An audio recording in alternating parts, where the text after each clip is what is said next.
আদর্শের সকল সৈনিকদের জন্য রয়েছে ব্রেকিং নিউজ এবং খুশির সংবাদ।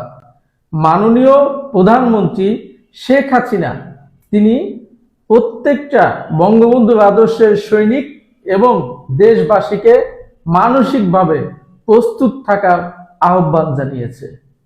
এই বিষয় নিয়ে কথা বলবো আমি শেখ বায়েজিদ আহমেদ।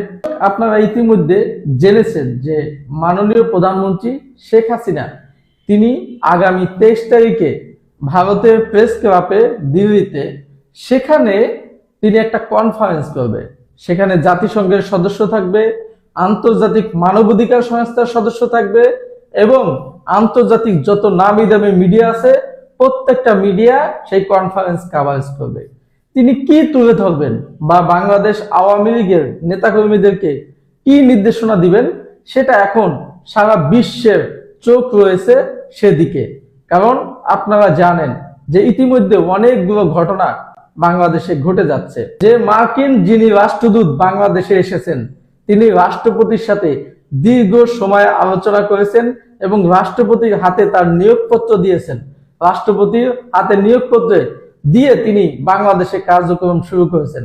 কিন্তু দুর্ভাগ্যের বিষয় হচ্ছে ইউনূসের সাথে তিনি সাক্ষাৎ করেননি।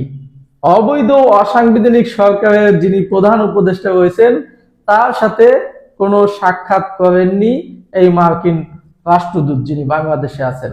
এরপরে আসেন ভারতের দিল্লিতে আওয়ামী লীগের প্রেস কনফারেন্স হয়েছে।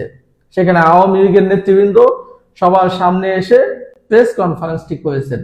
পাশাপাশি আগামী 23 তারিখে মাননীয় প্রধানমন্ত্রী শেখ হাসিনার যে কনফারেন্স হতে যাচ্ছে এই অবৈধ অসাংবিধানিক সরকারের প্রচন্ড প্রেসারে পড়ে যাচ্ছে এবং তারা খুবই দুশ্চিন্তার মধ্যে আছে। কি নাকি শেখ হাসিনা আবার ডাক দেয় এই বাংলাদেশের জনগণ 1971 সালের মহান মুক্তিযুদ্ধে জাতির পিতা বঙ্গবন্ধু শেখ মুজিবুর রহমানের নেতৃত্বে এবং তার 7ই মার্চের ভাষণে যেভাবে প্রস্তুতি নিয়েছিল এবং 26শে মার্চে যখন তিনি স্বাধীনতার ঘোষণা দেন তখন মুক্তিযুদ্ধে ছড়িয়ে পড়েছিল এই বাংলাদেশের সাধারণ মানুষ। সেরকম কোনো ঘটনা ঘটবে না তো? সেই আতঙ্কে আতঙ্কিত হয়ে গেছে ডক্টর মোহাম্মদ ইউনূস। তার মুখ শুকিয়ে গেছে এবং তার যিনি উপদেষ্টারা রয়েছেন তাদের মুখও কিন্তু শুকিয়ে আসছেন। পাশাপাশি যারা তার দোষর রয়েছেন বিশেষ করে স্বাধীনতা বিরোধী জামাত এবং বিএনপি সহ স্বাধীনতা বিরোধী যে ঐক্যজোট রয়েছেন তাদেরও কিন্তু মুখ শুকিয়ে এসেছে। কারণ আগামীতে 12ই ফেব্রুয়ারি যে নির্বাচন আসতে যাচ্ছে সেই নির্বাচন বাংলাদেশে হচ্ছে না। আন্তর্জাতিক প্রত্যেকটা দেশ গণতন্ত্র প্রতিষ্ঠার লক্ষ্যে মাননীয় প্রধানমন্ত্রী শেখ হাসিনার নেতৃত্বে আওয়ামী লীগকে এই নির্বাচনে অংশগ্রহণ দেখতে চায়। যার কারণে আওয়ামী লীগকে অংশগ্রহণ করাতে হবে। আওয়ামী লীগের যে কন্ডিশন রয়েছে, মাননীয় প্রধানমন্ত্রী শেখ হাসিনার যে কন্ডিশন রয়েছে সেই কন্ডিশন হচ্ছে অবৈধ অসাংবিধানিক সরকারকে সরিয়ে, বিশেষ করে ইউনূস সরকারকে সরিয়ে একটা নতুন তত্ত্বাবধায়ক সরকার দিয়ে একটা নির্বাচনী পরিবেশ সৃষ্টি করে তারপরে আওয়ামী লীগ সহ সকল রাজনৈতিক দলকে নির্বাচনে অংশগ্রহণ করার সুযোগ করে দিতে হবে। তাহলে সত্যিকারের গণতন্ত্র ফিরবে।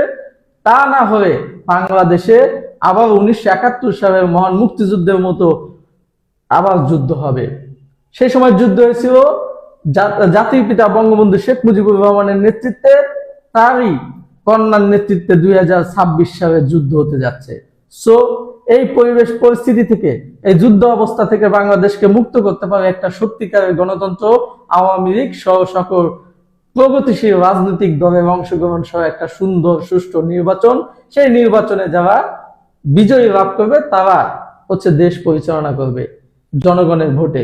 সো এখানেই হচ্ছে বাস্তবতা, এটাই হচ্ছে কথা। আজকে আপনাদের মাঝে আপনাদেরকে বলবো যে আপনারা প্রস্তুতি নেন, মাননীয় প্রধানমন্ত্রী শেখ হাসিনার ঘোষণার অপেক্ষায় থাকুন এবং বাংলাদেশে আওয়ামী লীগবিহীন কোনো সরকার, আওয়ামী লীগবিহীন কোনো ভোট বা নির্বাচন হতে দেওয়া হবে না।